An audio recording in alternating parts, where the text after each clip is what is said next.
So pattern and composition play into these things heavily.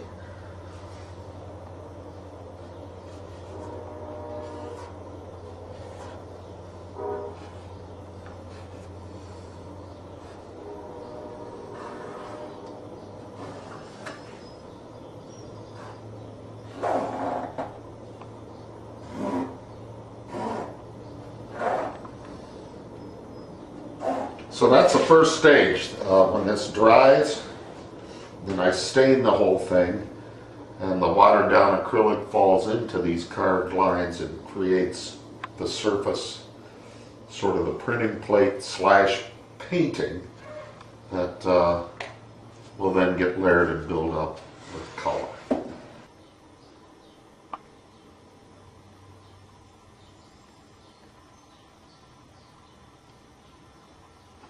So the modeling paste is dry, it's been scratched into, and all of these printmaking things that I used to do with plates and blocks come back into play.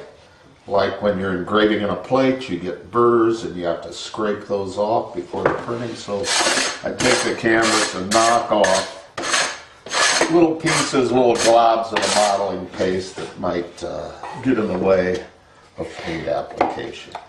Then I simply use whatever.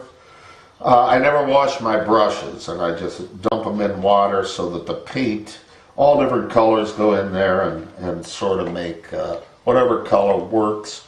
I just like to get the canvas covered, so I just take a brush and paint an acrylic stain over the entire surface, and like rainwater falls into a ditch, the lines that are scratched in there and scored will hold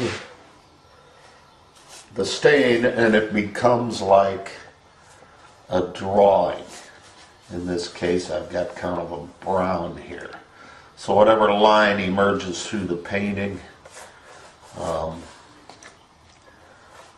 happens by this falling into those little ditches and grooves. I try to paint fast. It's taken me 40 years to paint this freely and this quickly. I was always an insecure painter as a student, never quite happy, and would struggle and beat myself to death over getting things just right. Now I don't worry about it. So really, when this dries, then the paint falls into the grooves, and you've got this overall sort of background with line kind of etched in there. And then the application of colors and lights and darks occur after this is dry. So we're at stage 2. And the next stage, you know, for me, this is 3/4 of the piece, because throughout all of this, you're thinking in the back of your mind subconsciously about color, lights and darks, light coming through from behind the glass panes. So stage 2, application of the stain onto the canvas.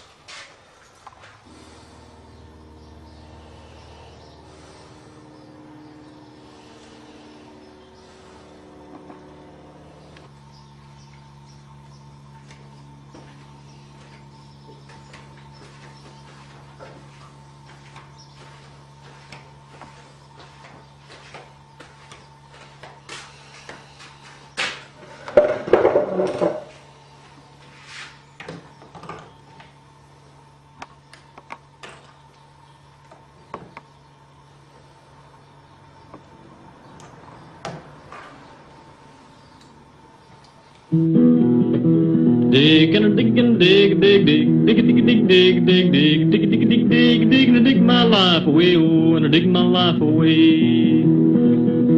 Precious metal is hard to find, precious metal is hard to find, down in the hole and down in the mine, I dig my life away, oh, and I dig my life away. Perfect ruby is hard to find, perfect ruby is hard to find, down in the gold flash and shine, I dig my life away, oh, well, I dig my life away.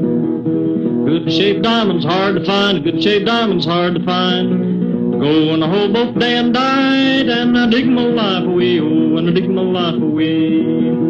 Dig and dig and dig, dig, dig, dig, dig, dig, dig, dig, dig, dig, dig, dig, dig, dig, dig my life away, oh, I dig my life away.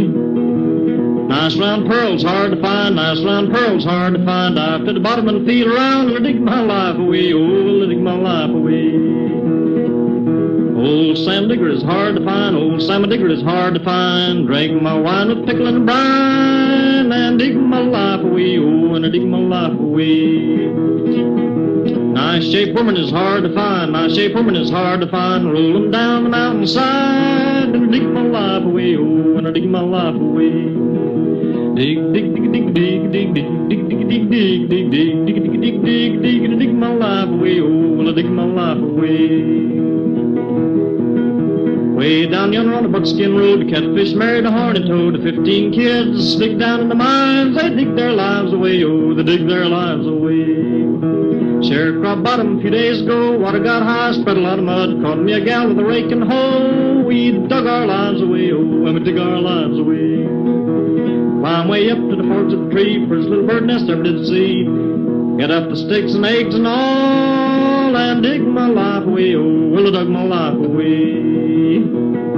Dig, dig, dig, dig, dig, dig, dig, dig, dig, dig, dig, dig, dig, dig, dig, dig, dig, dig, and I dig my life away, oh, and I dig my life away.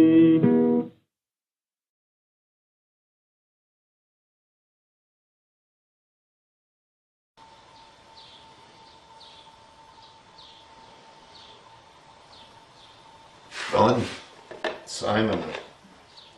Done deal.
I do a lot of art festivals.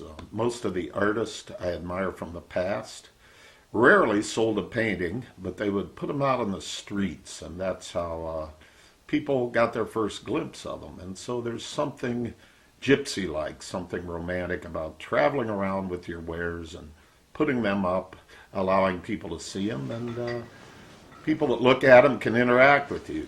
You get a chance to talk about your work. Of course, you run the risk of weather, heat, thunderstorms, wind, and all of those things. But I think I did about 13 or 14 this year. Last year was a successful year. This year there were some weather problems. So, art festival, one way to sell your work without going through a gallery.